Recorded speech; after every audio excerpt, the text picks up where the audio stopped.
The final chapter in the destruction of the Third Reich began in April 1945, when Stalin launched a brutal attack into the heart of Nazi Germany. The objective was clear: Berlin had to fall under the Soviet occupation, as it had been stipulated in the strategies agreed with the Western Allied nations. The Battle of Berlin was the last major confrontation in Europe, and it was an unequal combat that saw German officers sending children and the elderly to certain death. On the other side, the ferocious Red Army sought to liberate Europe, but also to exact revenge after years of fighting. The violence with which the Soviet soldiers acted was marked in the memory of Berliners, whether military or civilian. In this new military history video, we are going to review the last weeks of Berlin under Nazi control, and what was the perspective of the locals before the advance of the powerful army of Joseph Stalin. Join us to find out everything about this crucial event. On January 12, 1945, the Red Army began its approach to German territory during the Vistula-Oder offensive, advancing west at high speed until temporarily halted 40 miles east of Berlin. The Soviet Union waited for the right moment to launch the last great offensive against the Third Reich, and it remained there for several months, until April of that same year. On the other side, the first preparations to defend the outskirts of Berlin began on March 20, when the newly appointed General Gotthard Heinrichsai correctly anticipated that Soviet troops would seek to cross the Oder River. Tension continued until April 16, 1945, when the First Belarusian Front, led by Marshal of the Soviet Union, Georgy Zhukov, began shelling central Berlin. Simultaneously, the First Ukrainian Front pushed the rest of the Nazi defenses south. During the months leading up to the Battle of Berlin, the inhabitants became familiar with the sirens that warned of air raids by Allied bombers. When the Anglo-American attacks stopped, many thought it was the end of the brutality, but they were soon met with the power of Soviet urban weaponry. The Red Army artillery remained etched in the memory of the millions of soldiers and townspeople who fought on both sides of the war. Ironically, for some people, the Soviet presence was preferable to American bombing. One of the main sources of information regarding Berlin experiences is the diary of a German soldier's girlfriend, which says that women adapted to terrible circumstances in order to survive. Beginning on April 20, 1945, 10 days before Adolf Hitler's suicide, the anonymous author describes the scenes of her neighbors during the bombing of Berlin. The woman says that people ran to the shelter that was in her building. She also describes 3 elderly sisters who remained in each other's arms all the time and used to joke, "Better a Ruskie on top than a Yankee on the head."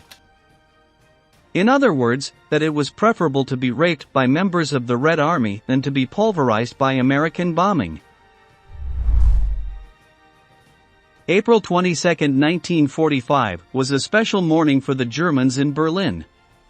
That day they woke up with the typical ration of 200 grams of bread, 36 grams of meat and 18 grams of lard, but in addition, the Führer sent a blunt statement: anyone who proposes or approves measures that go against our power or resilience is a traitor, and will be shot or hanged immediately. The atmosphere in the city became apocalyptic, with executions and torture of the Germans themselves at the hands of the SS. Soon even children and grandparents were called upon to defend the city with little hope of survival. Werner Eckert, who lived through the Battle of Berlin as a child, recalls, "Anyone who put a white armband to surrender was executed by the SS. I saw the corpses hanging in the city. I even had to write a poster for one of them. It said, 'I am a coward, and I wanted to lead the Third Reich to communism.' It was the worst thing I experienced as a boy." From street to street, from house to house, the Russian troops fought their way to reach Hitler's chancellery in the heart of the capital. The Third Reich was finished. It was the end of the reign of terror, or so it seemed. We tried to look as unattractive as possible before the Soviets came. We hid our faces, we covered ourselves in dust and coal. We huddled together in droves and trembled to appear ill. "We were scared to see the Red Army soldiers," recalls Dorothea von Schwanenflügel, a 29-year-old mother who lived in Berlin with her daughter. In Treptower Park, on the outskirts of Berlin, stands a statue about 12 meters high. It is the representation of a Soviet soldier with a sword in one hand and a German girl in the other, stepping on a broken swastika. This marks the place where 5,000 of the 80,000 Red Army soldiers who fell in Berlin between April 16 and May 2, 1945 died. The proportion of the monument seeks to reflect the scale of the sacrifice. The inscription indicates that the Soviet people helped save European civilization from fascism and the horrors it entailed. For others, more ironically, it is also a monument to the rapist soldiers who took advantage of the chaos of the ruined capital. There are records of countless cases of sexual violence committed by Red Army troops in the German capital, as if the vexation were part of the revenge promised to the infamous Third Reich. The Russian media often describe these claims as Western myths that seek to disqualify the enormous Soviet sacrifice during World War II, but the truth is that these crimes were also recorded in the diaries of several young Soviet soldiers. One of the most famous sources is the diary of the young Ukrainian Lieutenant Vladimir Gelfand, who describes with brutal frankness his experiences on the European fronts. In February 1945, Gelfand was stationed near the dam on the Oder River, where the army was preparing for the final blow on Berlin. There he tells how his comrades surrounded and annihilated battalions of German women fighters. "The German cats we captured said they were avenging their dead husbands," the lieutenant writes. "We must destroy them without mercy. Our soldiers suggest stabbing them in their genitals, but I would only execute them." One of the most shocking passages in Gelfand's diary was written on April 25, when Soviet troops were already in Berlin. The lieutenant recounts that he was riding a bicycle along the Spree River when he ran into a group of German women carrying suitcases and packages. With his precarious German, the soldier asked where they were going. One of the women confessed that no fewer than 20 Russian men had attacked her the night before, taking turns abusing her. By then, the abuses and violations committed by German soldiers in the Soviet Union over the past 4 years were already widely known, and Gelfand himself had seen its consequences firsthand as they fought their way into Germany. On April 30, Adolf Hitler committed suicide along with many of his senior officials and staunch supporters, putting an end to the Third Reich and one of the darkest periods in human history. The Soviet Union wanted to take Berlin on May 1, so that the fall of the Reich would coincide with Workers' Day, but finally the surrender happened the next day. Some street fighting continued to the northwest and southeast until Nazi Germany's unconditional surrender on May 8, 1945. After this experience, many Germans marched west to surrender to the Western Allies before being captured by the Soviets.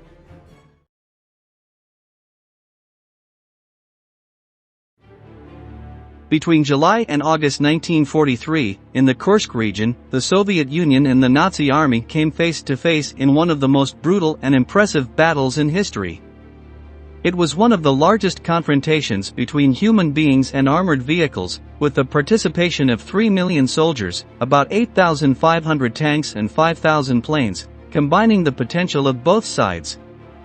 But beyond the figures, what is truly shocking is that within each piece of machinery, artillery or offensive, there were flesh and blood people who suffered firsthand one of the greatest hells of World War II.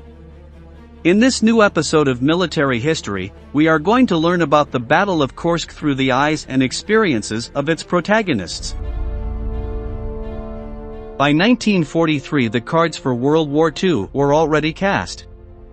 It was clear that, for Nazi Germany, the great European enemy to defeat was the Soviet Union. That is why Hitler's men devised a secret operation to deliver a lethal blow. The troops launched a last-ditch effort on the Eastern Front with the intention of crushing the Red Army. To do this, they concentrated all the power of their armored forces and their most modern weapons, forming a sea of combat tanks ready to fight to the death, under the orders of the most prestigious generals in the Reich. But the Soviet government had an ace up its sleeve. Thanks to the intelligence services known as the Red Orchestra, Stalin's generals had months in advance to prepare for combat at Kursk. The Soviets built a staunch defense designed to wear down the German armored fleet, combined with 1 million anti-tank and anti-personnel mines laid along the 250-kilometer Kursk salient. The result was the largest defensive belt ever built, covering a territory similar to that of Belgium. The Marshal of the Soviet Union, Kirill Moskalenko, was a central figure and even wrote books on the Kursk combat. In his words, this is what happened. Over the course of 50 days, combats that were unprecedented in their brutality and violence took place in a small territory. Millions of people, 70,000 guns and mortars, tens of thousands of tanks and planes participated in the fight. According to Moskalenko, the importance of the event was known on both fronts. The commandos on both sides knew that the results of the battle would have a decisive influence on the outcome of World War II, which is why the preparations took so long. But no amount of preparation could get the soldiers ready for a month and a half of constant offensives. What started as a German advance on July 5, 1943, was answered with a Soviet counteroffensive on July 12, 1943. Both sides had a mix of modern and old tanks. The Soviets used the classic T-60, T-70, and T-34, in addition to the less frequent KV-1 and ISU-122 artillery pieces. The Germans had the Panzer III, IV, V and VI, the latter two being the mythical Panther and Tiger, respectively. Soviet Commodore Pavel Rotmistrov describes his experience in the Battle of Kursk in this way: after several minutes of firing on the move, the attack power of our tank corps broke through the Nazi lines. It was a rapid assault through the enemy forces. Their Tiger and Panther tanks lost their advantage due to proximity, and were totally outmatched by Soviet T-34 tanks, and even T-70 light tanks at close range.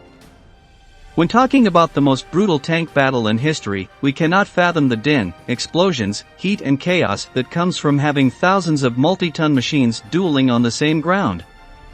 Our Rotmistrov remembers it as hell on earth. Smoke and dust swirled over the battlefield. The ground trembled from the strong impacts. Tanks crashed and got stuck, fighting to the death, or until one was rendered useless. The tanks that could no longer advance, but whose weapons were still working, continued to fire. Soviet tank officer Yevgeny Shkurdilov was one of the most prominent soldiers in the Battle of Kursk. I destroyed my first tank while moving on the tracks of a train. 100 meters from my position I saw a German Tiger that started firing at our formation. Apparently that tank had managed to destroy many of our machines. I aimed armor-piercing ammunition and fired. The tank caught fire, I fired again, and the flames grew. The crew escaped, and for some reason I did not seek to eliminate them. Then Shkurdilov managed to destroy other T-3 and Panther tanks. The latter in particular meant a great honor for the Soviet soldier. This model was one of the most advanced and powerful on the planet.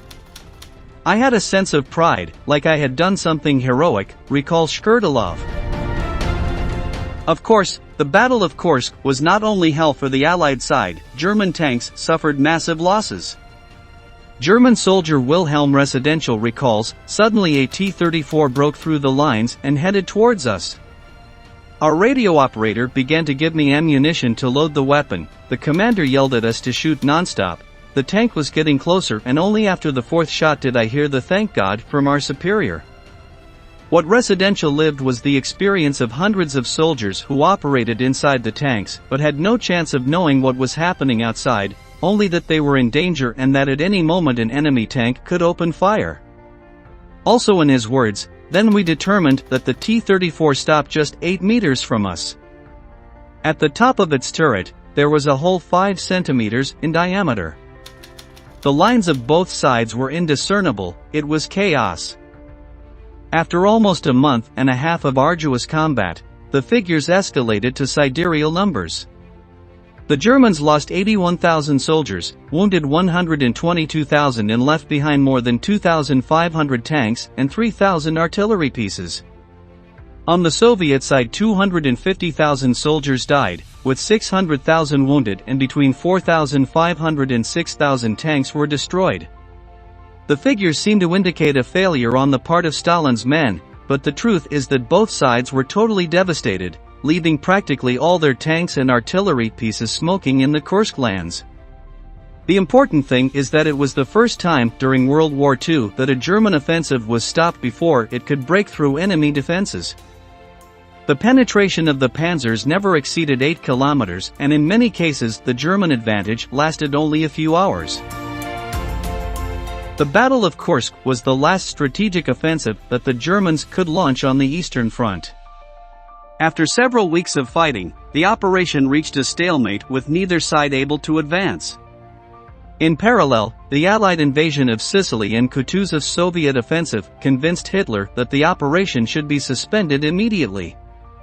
Germany's heavy losses of men and tanks ensured that the Soviet Red Army took the strategic initiative for the remainder of the war. In many ways, this was a turning point that steered the conflict towards the defeat of the Nazis.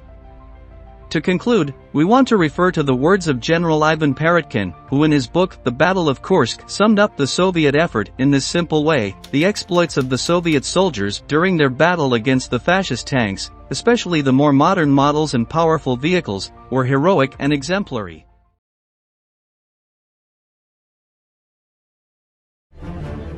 Everything around me collapses, an entire army dies, day and night burn, and officers care only for reports on the temperature. I don't know much about war, no human being has died by my hand, and I have never fired live ammunition from my pistol. But I know one thing very well: no army has shown even an ounce of understanding for its men. This is a fragment of a letter written by a German soldier who participated in the Battle of Stalingrad, the fierce confrontation that took place between August 23, 1942 and February 2, 1943. The text demonstrates the precarious state of morale of the Germans during those days. The events in Stalingrad were the bloodiest of the Second World War. Casualties numbered in the millions, the city was reduced to rubble, and the horrors experienced there tore the minds of the soldiers, haunting them for the rest of their lives. Today, in this new episode of Military History, we will show you the most chilling testimonies of the German soldiers who participated in the Battle of Stalingrad. The Battle of Stalingrad occurred in the context of Case Blue, the offensive plan designed by the German army to take over southern Russia in the summer of 1942. Operation Barbarossa, with which the Third Reich had invaded the previous year the Soviet Union, had failed in its goal of subduing the communist nation.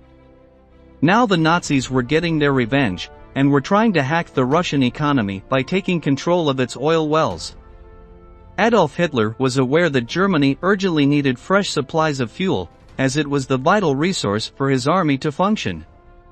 Thus, a huge contingent, led by Generals Hermann Hoth and Friedrich Paulus, marched on Stalingrad.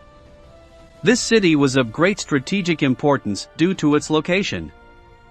Whoever controlled it would have access to the oil of the Caucasus and, at the same time, would take over the Volga River, which would allow the mobilization of troops and resources through this route. The Battle of Stalingrad began in August 1942, and initially the advantage went to the Germans, who managed to conquer it thanks to heavy Luftwaffe bombing and superior tanks. With the city in rubble, the fighting broke out house to house and street to street, so that by mid-November the Nazis believed themselves victorious. That, however, was nothing more than an illusion, because the Soviet counteroffensive immediately began, with the Germans locked inside Stalingrad, unable to receive help from abroad. Hitler's soldiers lived through a real hell, which they did not hesitate to put into words whenever they had the opportunity. Currently, we have abundant letters and memoirs written by them, which allow us to reconstruct the horrors of that battle. Lieutenant Colonel Friedrich Rosk commanded an infantry regiment that fought intensely against the Soviets, and he described it this way: the Russians clung to the ruins of their city with a mixture of determination, courage, and stubbornness. They were so intent on it that we could barely advance a few meters, and if they found a gap in our defenses, they would rush there and force us to organize a counteroffensive. In general, none of us slept at night, and during the day we rested in shifts, 1 hour of sleep, 1 hour on duty. In December 1942, winter began and the temperature plummeted to -20 degrees Celsius, wreaking havoc among the German troops. The hardships of the cold are the subject of testimonies like this. In our battalion, in the last 2 days alone, we had lost 60 men victims of hypothermia, and more than 30 men had fled. We had almost no ammunition left. The soldiers had eaten absolutely nothing in 3 days, and the legs of many of them were frozen. As a result, many soldiers had limbs amputated, thus increasing the number of disabled troops they had to deal with. Stalingrad's makeshift medical wards were overwhelmed. Karl Wolf, a communications non-commissioned officer, remembers it this way: "You didn't know where to start with the patients. There was nowhere to put them, and lacking the means to keep them warm, after a few hours they would freeze to death." Once the death toll reached staggering proportions, it was decided to fill a ravine with corpses. It was not always possible to identify them all. Sometimes up to 1,000 dead lay there, unburied, because graves could not be dug in the ground hard as bone. On the other hand, the lack of food became common, and the High Command could not organize the correct provisioning of the army. Lieutenant Colonel Rosk wrote the following: "The food is poor, and there is no time or possibility to eat in peace. Last night I brought chocolates and cigarettes to my troop. It was something I saved for when the situation got desperate. However, at night the Russians attacked us and tried to capture the supplies. When there were no more rations, the soldiers crossed unsuspected limits, as this letter shows.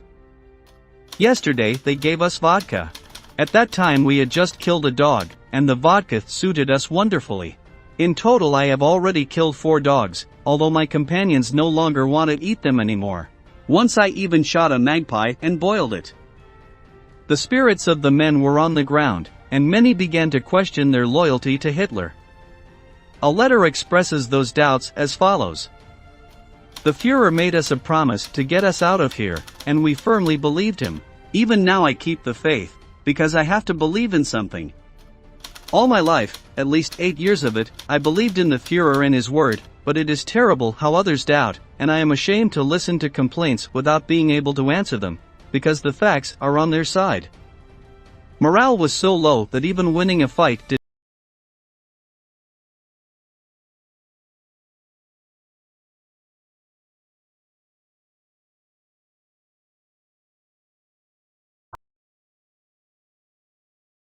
A body hung from the turret, head down, its feet trapped, its legs burning up to the knees. The body was alive, the mouth grimacing in horrible pain, but there was no chance of freeing him. Even if there had been, he would have died after a few hours of torture. I shot him, and when I did, tears ran down my cheeks. Now I have been crying for 3 nights for that dead Russian tanker, whose murderer I am. I'm afraid I'll never sleep peacefully again if I come back to you. My life is a terrible contradiction, a psychological monstrosity." Despite Hitler's orders to defend Stalingrad at any cost and not hand it over to the Soviets, General Friedrich Paulus had no choice but to negotiate the surrender of the German army in February 1943. It is estimated that the Germans and their allies suffered between 700 and 870,000 casualties, 900 planes shot down, 1,500 tanks destroyed and 6,000 pieces of artillery disabled. On the Soviet side, things were no better, since they suffered more than 1 million casualties and lost 2,700 planes, 4,300 tanks, and 15,000 artillery pieces. Case Blue was a failure, although the German soldiers were relieved to learn of the surrender since, as we can see, the experience was hell. We have reached the end of the video and we want to ask you, what do you think was the scariest thing about the Battle of Stalingrad? Leave your answer in the comment box below and don't forget to subscribe to our channel to learn about many more military events that left their mark on history.